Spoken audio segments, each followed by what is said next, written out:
It's been a long road, and now it feels like everything is finally coming to a head. Let me tell you, I never thought it would come to this, but here I am, caught in a whirlwind that I didn't ask for, yet I'm stuck in the middle. Here I am, 34 years old, a software developer making more than enough to get by. I've worked hard for what I have, unlike my parents, who've always scraped by. My mother, a retired music teacher, and my dad, the man who runs the local hardware store, there's no wealth or grandeur there, just hard work and humble living. And then there's my sister, Catherine. She's 30 now, but to me, she's still the same spoiled brat she's always been. We haven't spoken in 5 years, and I have no intention of mending that rift. I've tolerated her for so long, but that year, everything shifted. 5 years ago, Christmas dinner, the one I hosted, was supposed to be special. I had just moved into a new apartment, and I wanted to celebrate. It was my moment to shine, my fresh start. But then Catherine decided to turn it into a spectacle. She couldn't resist making cutting remarks about my place, small, old-fashioned, a bad neighborhood. And let's not forget her constant bragging about her new boyfriend, some rich guy living in an estate that dwarfed my apartment by miles. The whole evening was just one dig after another. I couldn't take it anymore. I told her, flat out, that I was paying for my apartment on my own, no help, no handouts. Something neither she nor her boyfriend could say. And if her standards were so high, well, she could leave. And she did. They stormed out, and that was the end of it. No contact since. Sure, my parents tried their hardest to bridge the gap, but I wanted nothing to do with her. Over the years, I could see how little they'd done to discipline or guide her. She had always gotten what she wanted, and they had let her walk all over them. But after that, I couldn't take it anymore. I had to let it go. 5 years of silence. It was peaceful. And then, out of nowhere, I hear that she's engaged. Catherine, the same girl who had no respect for anyone, was about to walk down the aisle, marrying the same man she was dating 5 years ago. But here's the kicker, my parents, in their desperate bid to keep up with her fiancé's family, promised to pay for the venue and decorations. It was a ridiculous move. They should have known better. My sister has expensive taste, and there was no way they could afford it. What were they thinking? The groom's family was far wealthier than ours. The whole situation was doomed from the start, and now, just months before the wedding, my parents realized they couldn't foot the bill alone. That's when they came to me. They asked for a loan. Can you believe it? After everything that happened, after the way they had treated me years ago, now they wanted to ask me for help? I had no choice but to say no. You see, when I was about to start college, they told me they wouldn't help me with tuition or living expenses. You're on your own now, they said. My parents, the ones who had always been so supportive, suddenly decided I should fend for myself. I was shocked. How could they turn their backs on me like that? I asked if maybe we could take out a loan, but they refused. They told me it went against their principles to borrow money. Can you believe that? They were so stubborn about it, like they were teaching me a lesson. So, I had to figure it out myself. I had to take out a loan with my grandparents' help, and that's how I made it through college. It wasn't easy, but I did it. My sister, on the other hand, never faced that struggle. She never went to college. Why would she? She had a free ride. She knew she would either take over Dad's business or just get married. And now, here she was, planning a wedding I'm sure my parents could never afford. They had no business promising anything, but now they were desperate. And yet, despite everything that happened, they came to me asking for money. But I couldn't forget what they had said about borrowing money. I reminded them of their principles, the very same ones they used to deny me help when I needed it the most. The hypocrisy was too much. My parents were speechless when I reminded them. They had nothing to say. They left, defeated, and I thought that was the end of it. But the next thing I know, the phone's ringing. Relatives. They were calling me, accusing me of humiliating my parents. Apparently, they'd been telling everyone how I changed, how I was holding my success over their heads. But that's not how I saw it. I had simply stood up for myself. I didn't owe them anything. They didn't understand, and honestly, I didn't care. I wasn't going to apologize for fighting for what was right. I didn't speak to my family again. It wasn't like I had been invited to the wedding anyway. So why should I contribute to it? Days went by, and I was content with the silence. But then, 2 days ago, my parents showed up at my door, angry. Apparently, I was the reason they had been uninvited from my sister's wedding. How did I have anything to do with that? I hadn't spoken to Catherine in 5 years.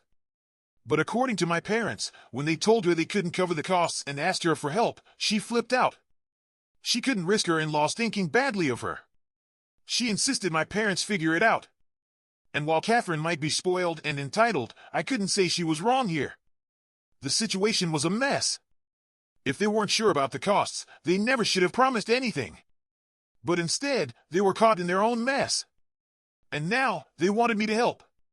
Well, that was never going to happen. It wasn't my problem. The tension in the air was palpable, thick with years of unspoken grudges, hidden resentments, and finally, a breaking point. It wasn't just about the wedding, it was about much more. Her words were sharp, cutting through the silence like a knife. You didn't have to commit to anything if you weren't going to follow through. It was true. Their promises weren't mine to keep. Yet, somehow, I found myself at the center of a storm not of my making. They had dragged themselves into this mess. My sister had every right to be upset, to feel betrayed in front of her in-laws. I could see it in her eyes, the disappointment that burned far deeper than any simple wedding budget could explain. I stood my ground, as calmly as I could, but the frustration was evident in my voice. I told them I had nothing to do with this. They brought it upon themselves. They can't blame me for their mistakes. Still, my parents didn't seem to hear me. Their blame turned toward me. They couldn't fathom why I wouldn't help, why I wouldn't let go of petty grudges. Their words echoed in my mind. If you just helped us out, if you weren't so focused on the past, on your issues, we wouldn't be in this situation. They tried to twist the narrative. They tried to guilt-trip me into saving them. But it wasn't my fault. They had made their own bed. I had no responsibility to fix it. But then, my sister's reaction, uninviting them from the wedding completely, was a bridge too far. A harsh overreaction? Perhaps. But then again, who could blame her? After all, what had she expected from Catherine? It wasn't just the money, it was the disrespect, the lack of consideration. My sister's wrath was a reflection of all the years of neglect. My parents, of course, didn't see it that way. They were too caught up in their own drama to recognize the truth. I wasn't going to back down. I told them to leave, and they did. But even after that, the blame kept coming. Now, the whole family was in an uproar, hurling accusations at me. Selfish, heartless, they called me. I couldn't understand why I was being made to feel like the villain. I hadn't done anything wrong. But it didn't matter. They saw me as the enemy. The family I once knew, the one I had tried so hard to fit into, had turned its back on me. It felt like I was being suffocated by their expectations. But still, I stood firm. Time passed, and things only grew worse. Then, the unexpected happened, an encounter that no one, not even I, could have predicted. My sister, Catherine, came to my door. After 5 years of silence, after all the animosity, there she was, standing in my living room.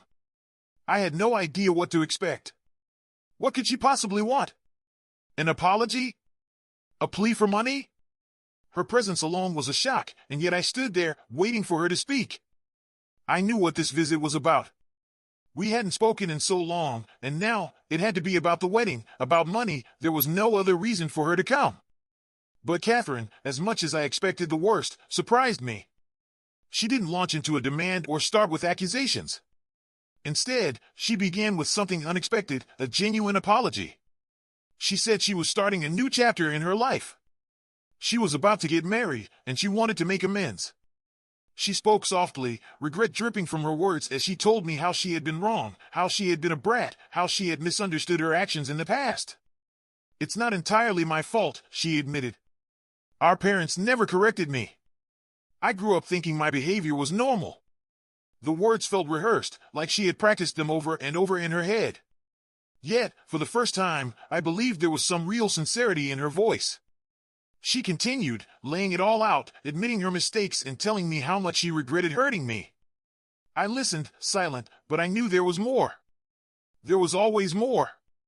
When she finished, I simply nodded. I was glad she had come to her senses, but I was far from convinced. The apology, however well-meaning, felt incomplete. And, as I expected, there was a twist. She then confessed that, despite everything, our parents had been horrible to both of us, as I had always said. She agreed with my decision not to help them. She even acknowledged how unfair it had been that they had promised to contribute to the wedding only to pull out last minute. I could see her desperation creeping in, her embarrassment was palpable. Her parents had already stepped back, leaving her with no financial support. And now, her fiancé's family would have to foot the bill. I don't know how to face him with this, she lamented. Can you help me? Just this once? She pleaded, promising that she would pay me back, even going so far as to suggest signing a contract to make it official. It was almost too much for one person to bear. But she wanted to save face, to avoid the crushing humiliation of telling her fiancé that her family had failed her once again. I sat still, absorbing it all. My sister's words were like a carefully crafted script, designed to pull at my heartstrings, to manipulate me into giving in. But as much as I could see her regret, as much as I wanted to believe that she was a changed person, the truth was undeniable. Our relationship was still fragile. So, I told her I needed time. Time to think, to weigh the situation carefully. And, as I suspected, the pressure started to build. She wasn't ready to let go. Instead, she pressed on, trying to convince me, twisting the story further. She was still playing the game, still trying to pull the strings. But deep down, I knew that even this apology wasn't enough. The damage had been done, and no amount of money or promises could repair it now. The tension between us had been building for years, and here she was, standing before me, acting as though nothing had happened. She said it was too much to ask, that she was only asking for a small favor as my sister. And yet, for someone who hadn't shown a shred of concern in the last 5 years, that felt more like an insult than a request. I knew from the moment she appeared at my door that this wasn't about making amends. She wasn't sorry, she was just looking for a handout. It didn't take long before I lost my patience. She was no different from our parents, selfish, always looking out for herself and no one else. I couldn't keep it in anymore. When I told her exactly what I thought of her, she exploded. She started yelling, blaming me for everything that had gone wrong, accusing me of not understanding. But what was there to understand? I wasn't my parents. I had no obligation to put up with this behavior. I didn't hesitate for a second. I told her to leave, now. She resisted, of course, as if she had some right to be there, but I wasn't backing down. When she threatened to call the cops for what she called assault, I simply didn't care. I grabbed her arm and shoved her out of my house. The door slammed behind her, and she left, still yelling, but I didn't listen. I was angry for a while, but now? Looking back, it's almost laughable. She was the joke, not me. Weeks passed, and I assumed the bridge between us was completely burned. After all, she'd extended that invitation to me only to try and manipulate me. What did she expect, that I would just forget everything? But then, unexpectedly, a letter arrived. An invitation to her wedding. I was confused, torn between disbelief and curiosity. What was going on? I couldn't let it slide, so I called her. She didn't answer at first, but a few hours later, her voice was on the line. It was cold, curt. When I thanked her for the invitation, I couldn't hold back the question that had been gnawing at me. What exactly was happening? What did you want? Her response caught me off guard. She told me she had meant her apology from that day, that she was trying to be better now. And she wasn't asking for money, she had handled everything herself. This wasn't an act, she insisted. She wasn't trying to get back on my good side just because of what I had. She was serious about wanting to change. And then, as if the confession could get any more shocking, she said that our parents had actually opened her eyes to her past behavior. She realized how spoiled and self-centered she had been. She didn't want to become them. Curious, I asked if she intended to invite them. She hesitated before telling me the truth. Contrary to what they told everyone else, she had never uninvited them. She had simply gotten fed up with their lies. They had promised to cover a grand wedding, but their pride was bigger than their bank account. They didn't even have the decency to admit it. She had warned them, but they insisted. Now, they were embarrassed, and instead of owning up to their failures, they decided to accuse her of being difficult. They claimed she had uninvited them, but she hadn't said a word. They just couldn't face her. They decided to play the victim, as always, while she was left to deal with the mess.